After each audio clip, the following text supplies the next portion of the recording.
Good morning student, Hariom. Welcome to my class 9th standard subject Hindi. आज chapter start 7th करेंगे। 7th chapter में सूरदास के पद 6 first second third 4th 5th 6th complete हो चुका है। अब now start and 7th chapter Surdas का पद।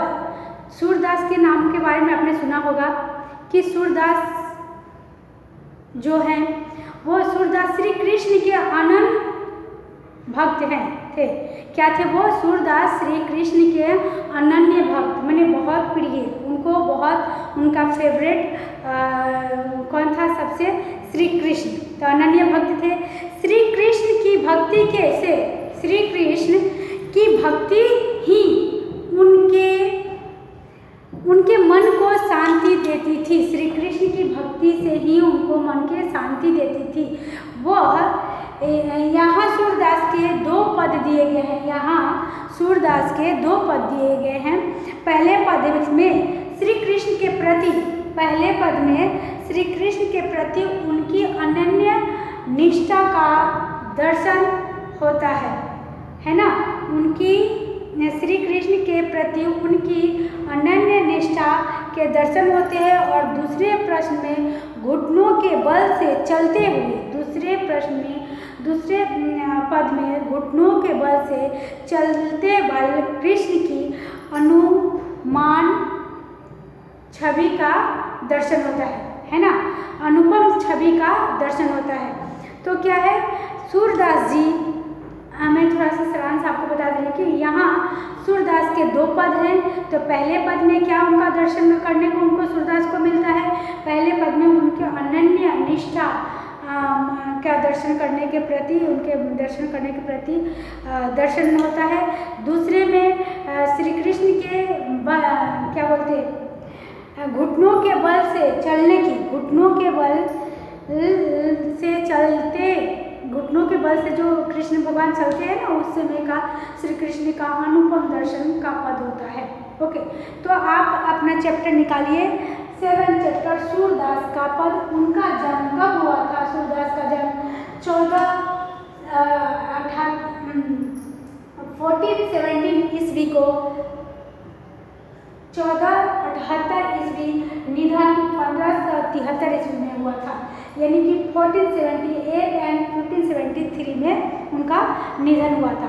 तो हम उनके बारे में पढ़ेंगे और लेंगे टेक्स्ट बुक और पीडीएफ टेक्स्ट बुक के पे ध्यान दीजिएगा कि सूरदास के पद में 29 पेज नंबर निकाल लीजिए कि इनके बारे में क्या लिखा है।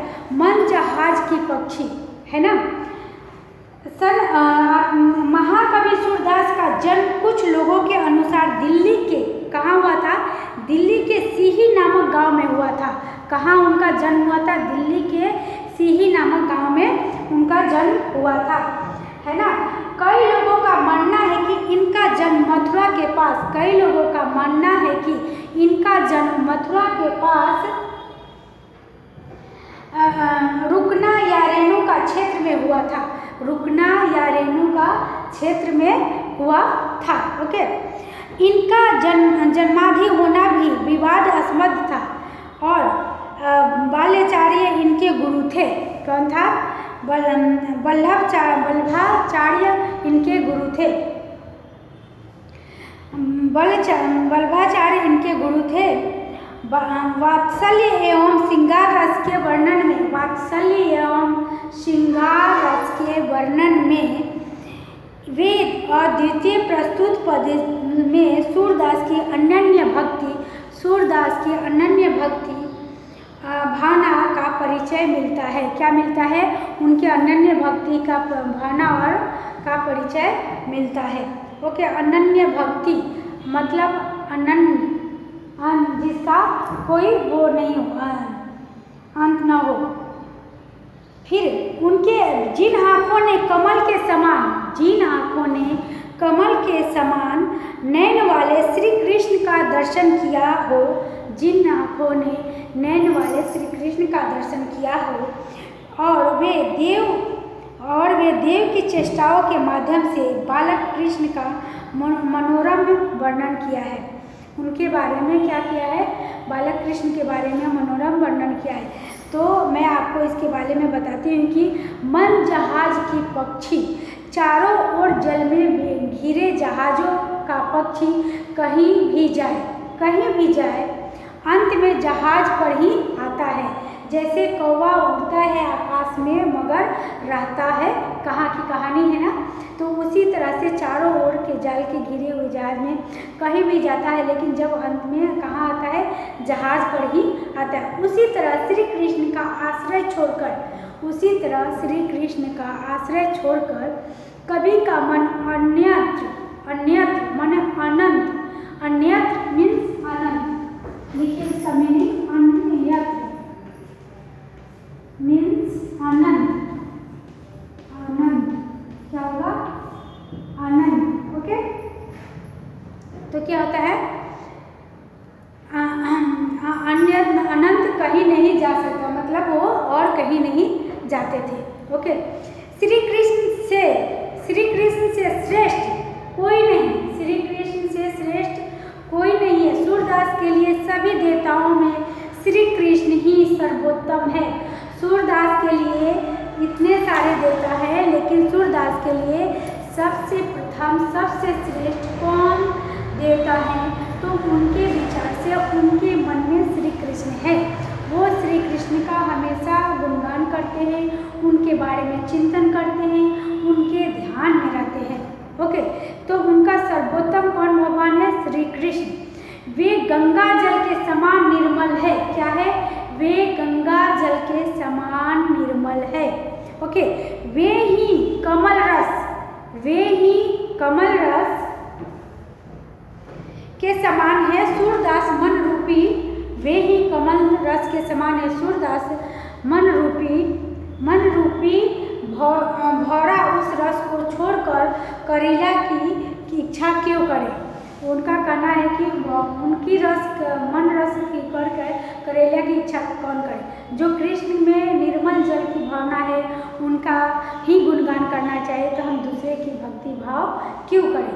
सूरदास जी का ऐसा कहना है। ओके, तो बाल कृष्ण की शोभा, जब उन्होंने, मैं आपको सनम जी बता रही हूँ, बाल कृष्ण की शोभा उनके लिए इतना आवश्यक, इतना अच्छा उनको लगता था सूरदास को कि वो एकदम मन विभोर हो जाते थे। आंगन में मक्खन का पात्र रखा हुआ है, तो आप तो जानते हैं कृष्ण को कि कन्हा को माखन कितना अच्छा लगता है। उनकी नटखट, उनका बचपन, उनका छोटा छोटा सबके यहाँ माखन चुराना, सब गोपियों को छेड़ना, सबके यहाँ मटकी फोड़ के आना, तो उनके लिए कंप्लेन लेके यशोदा माता के पास आते थे। तो उनका सब बचपन का जो वर्णन है, ठुमुक चलत राम चलत बजत पैजनिया, ये तो राम के लिए गाना गाया गया था। राम का भी आप रामायण में भी देखेंगे तो राम, कृष्ण, भरत, शत्रुघ्न का, उनका भी बचपन का लीला कितना अच्छा था। इसीलिए हमारे कृष्ण का भी बचपन का लीला बहुत ही सुंदर और बहुत ही शोभादायक है। तो आंगन में माखन का पत्र लिए हुए घुटनों के बल से चलते श्री कृष्ण की छवि को देखने का दर्शन का आनंद ही कुछ और है। ओके, उनके कोमल गाल, चंचल आँखें, गोरेपन, गोरोचन के तिलक, छोटे छोटे हाथ, छोटे छोटे पैर, जब वो चलते थे थिरक थिरक के, तो कितना सुशोभित उनका मस्तक, उनका झूलना, कटुलना, गुस्सा होना, ये सब कितने अच्छे लगते थे। ये सब अत्यंत आकर्षक है। श्री कृष्ण के बाल रूप की यह छवि का अत्यंत दुर्लभ है। अब हम इनके बारे में पढ़ेंगे कि वात्सल्य एवं श्रृंगार रस के वर्णन में भी अद्वितीय है। प्रस्तुत पद में सूरदास अनन्य भक्ति भावना का परिचय मिलता है। सूरदास से क्या मिलता है, अनन्य भक्ति भावना का परिचय मिलता है। उनका मन सिवाय कृष्ण की कहीं और सुख नहीं पाता था। जो सुदामा जी हैं, तो उनके कृष्ण के अलावा उनको कहीं भी सुख नहीं मिलता था और कहीं भी उनको अच्छा नहीं लगता था। ओके, तो उनके मन में हमेशा कृष्ण ही बसे रहते थे। जिन आँखों के कमल के समान नैन वाले श्री कृष्ण का दर्शन कर लिया हो, जिन आँखों के कमल के नैन के समान श्री कृष्ण का दर्शन कर लिया हो, वे और देव की चेष्टाओं का मध्य के बाल कृष्ण का मनोरथ वर्णन किया है ना। उनकी आराधना कैसे कर सकती है, आराध्य देव का गुणगान सूर ने किया है। दूसरे पद में श्री कृष्ण का मनमोहक वर्णन किया है। बाल कृष्ण के चेष्टाओं का मध्य से बालक कृष्ण का मनोरथ वर्णन किया है। अब आप टेक्स्ट बुक में ध्यान दीजिए और ओपन करके ध्यान दीजिए अच्छी तरह से। विनय तथा भक्ति, इनका क्या है, विनय तथा भक्ति। मैं आपको रीड करके और एक्सप्लेन करके समझाती हूँ। Look at board. मेरा मन अनंत कहाँ सुख पावे, मेरा मन अनंत कहाँ सुख पावे, जैसे उड़ी जहाज को पंछी फ्री जहाज पर आवे। सूरदास जी कहते हैं कि जो मेरा मन है ना, वो अनंत कहाँ सुख पावे, मेरा मन अनंत कहाँ सुख पावे, जैसे उड़ी जहाज को पंछी फ्री जहाज पर आवे। कहीं भी मेरा मन उड़ के जाता है, घूम फिर कर फिर कहाँ आता है, उसी जहाज पर आ जाता है। ओके, उनके सिवा उन्हें कोई अच्छा नहीं लगता।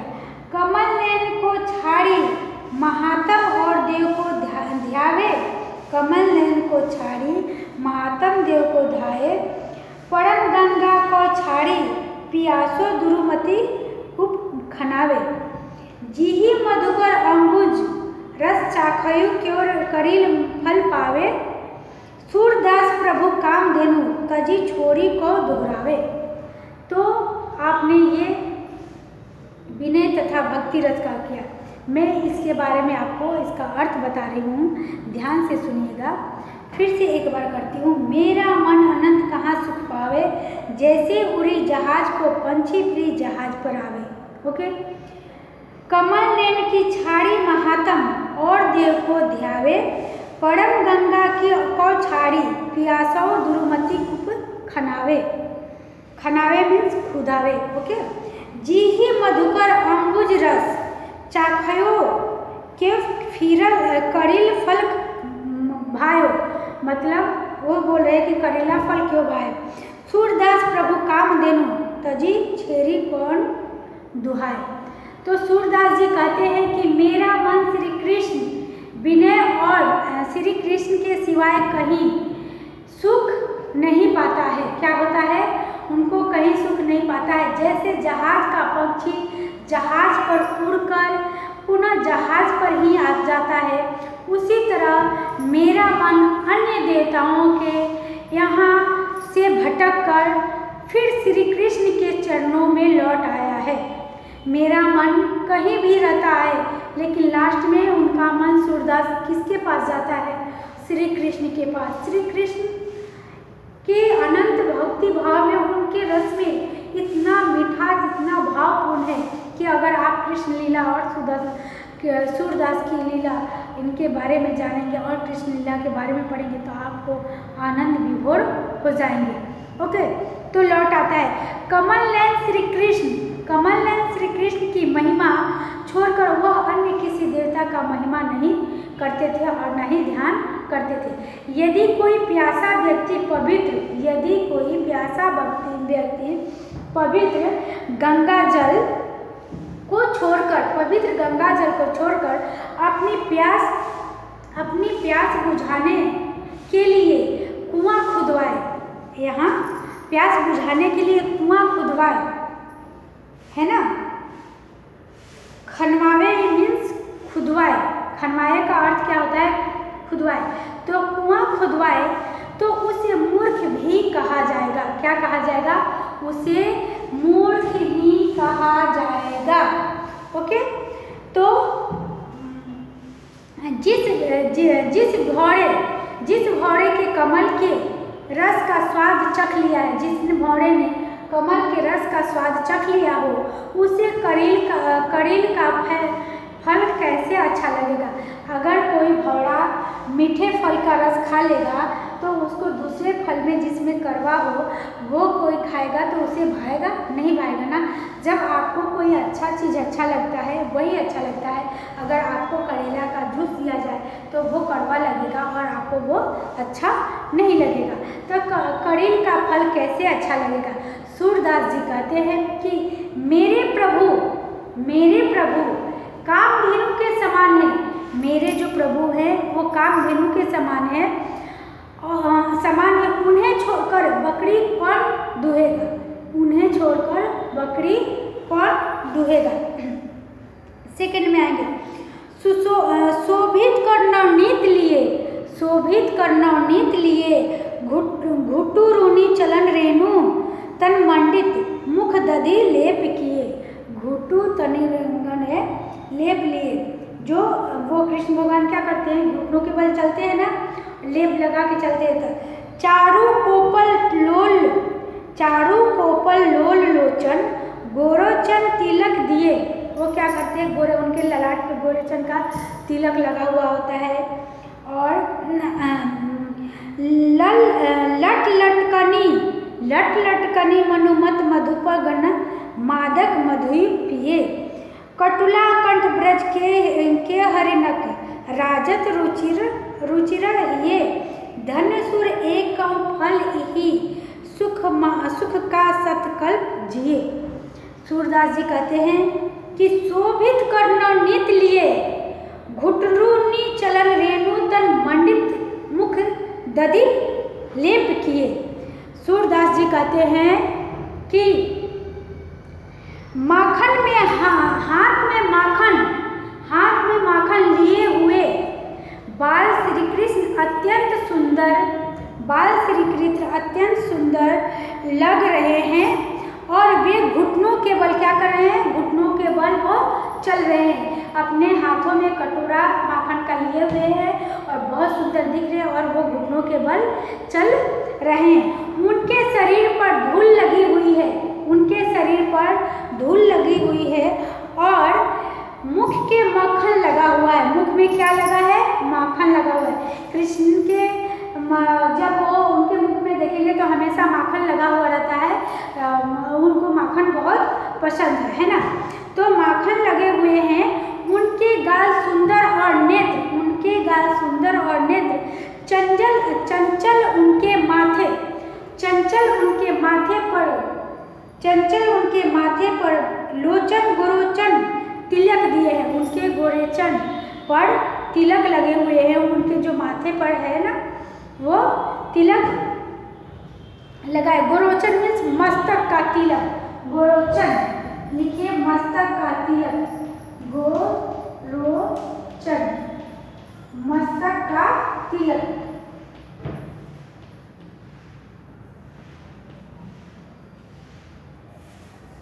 गोरोचन का मतलब हुआ मस्तक का तिलक।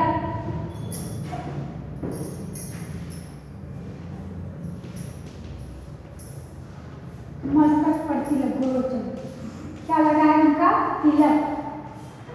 ओके, लट लटकनी मनुमत मधुपगन मादक मधुई पिए। कठुला कंठ ब्रज के हरिनक राजत रुचिर हिये। धन्य सुर एक पल ही सुख का सतकल्प जिए।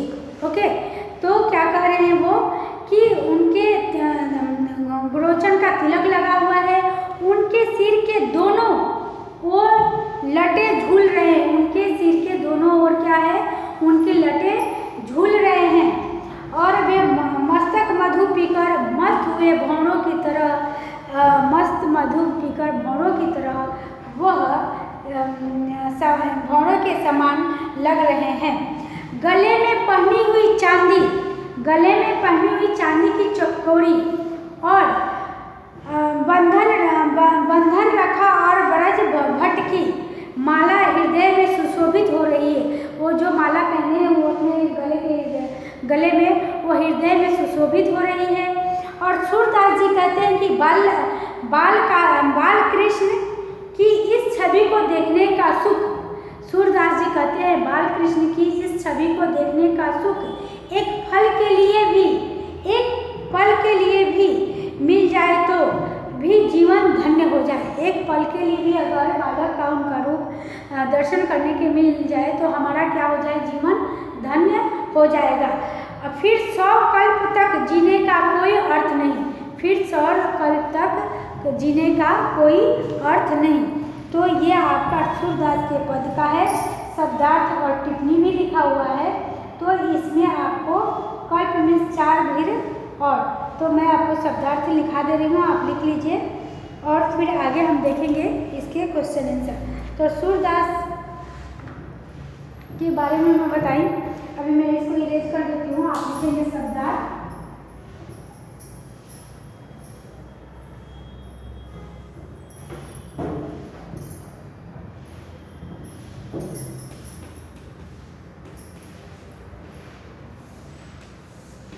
चलिए शब्दार्थ लिख लेंगे। अनंत, अनंत, अनंत का क्या लिखेंगे? अनंत, अनंत का क्या लिखेंगे आप? दूसरे स्थान पर, क्या आएगा? दूसरे स्थान पर, दूसरे स्थान पर।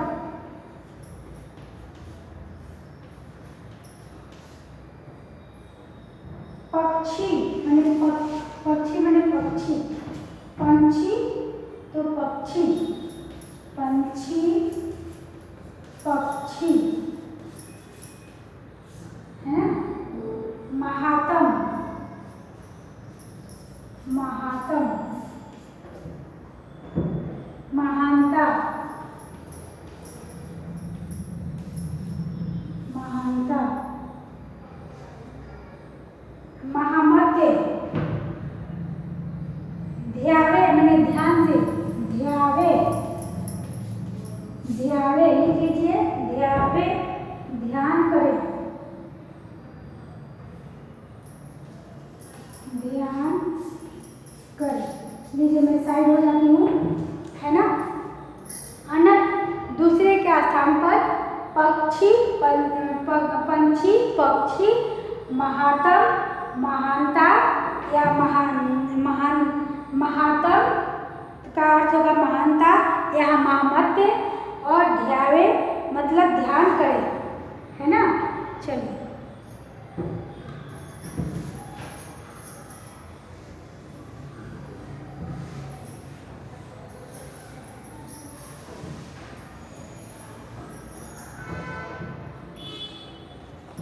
और आगे हम लिखेंगे छाड़ी, छाड़ी मतलब छोड़कर, क्या है? छोड़कर,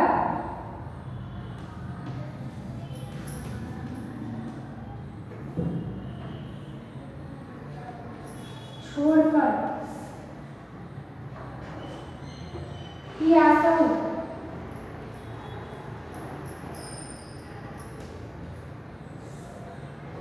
पियासू माने प्यासा, दुर्मति,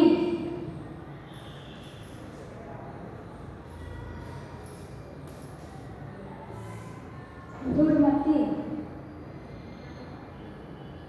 खराब, दुर्मति मीन्स खराब,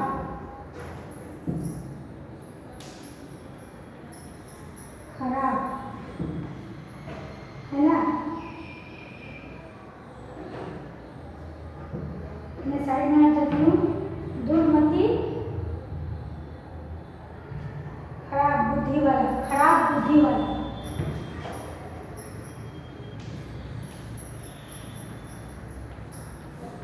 दुर्मति खराब बुद्धि वाला। और करीला, कटीली झाड़ी, करीला, करीला मीन्स कटीली झाड़ी, कटीली झाड़ी, कटीली झाड़ी, ओके। कटीली झाड़ी।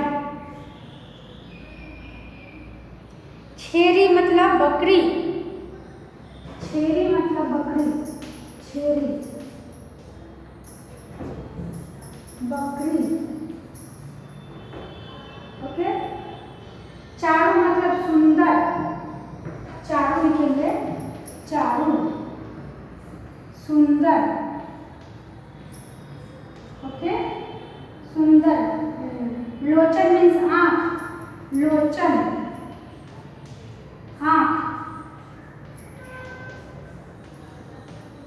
लोचन मीन्स मादक नशायुक्त, मादक नशायुक्त। ओके, तो आज आपके लिए इतना हो गया। मैं शब्दार्थ लिखा दी, एक्सप्लेन कर दी। ओके बच्चों, तो आज के लिए बस इतना ही। Okay, Hariom, thank you.